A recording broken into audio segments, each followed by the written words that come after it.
யோவான் 17:16. நான் உலகத்தான் அல்லாதது போல அவர்களும் உலகத்தார் அல்ல. இயேசு பிதாவினிடத்தில் ஜெபிக்கிற போது தம் சீடர்களை குறித்து மேலே குறிப்பிட்டுள்ள வார்த்தைகளை சொன்னார். இயேசுவின் உபதேசங்கள் நித்தியமானவைகள். அவைகள் இயேசுவினிடத்தில் என்றென்றும் வாழும் வழியை நமக்கு விவரித்து காட்டுகிறது. உலக வாழ்க்கையை அநேகர் மேன்மை பாராட்டினாலும் அது நித்தியமானவை அல்ல, அது அழிவுக்குரியது.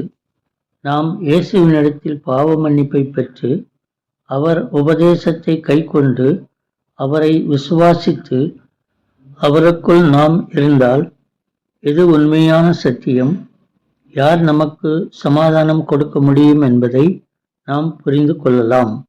1 யோவான் 2:15-17 உலகத்திலும் உலகத்தில் உள்ளவைகளிலும் அன்பு கூறாதிருங்கள். ஒருவன் உலகத்தில் அன்பு கூர்ந்தால் அவனிடத்தில் பிதாவின் அன்பில்லை.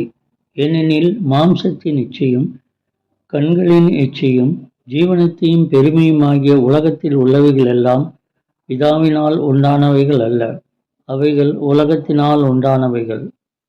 உலகமும் அதன் இச்சையும் ஒழிந்து போம், தேவனுடைய சித்தத்தின்படி செய்கிறவனோ என்றென்றைக்கும் நிலைத்திருப்பான். அழிந்து போகிற அநித்தியமான வாழ்வை நாம் மேன்மை பாராட்டினால் அதனால் நமக்கு ஒரு பலனும் இல்லை. இயேசுவின் உடனான ஐக்கியமே நமக்கு சமாதானம் தரும், நித்திய ஜீவனையும் அடைய முடியும். ஜெபம்.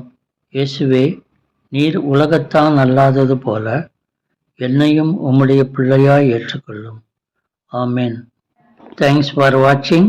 Like, share, subscribe.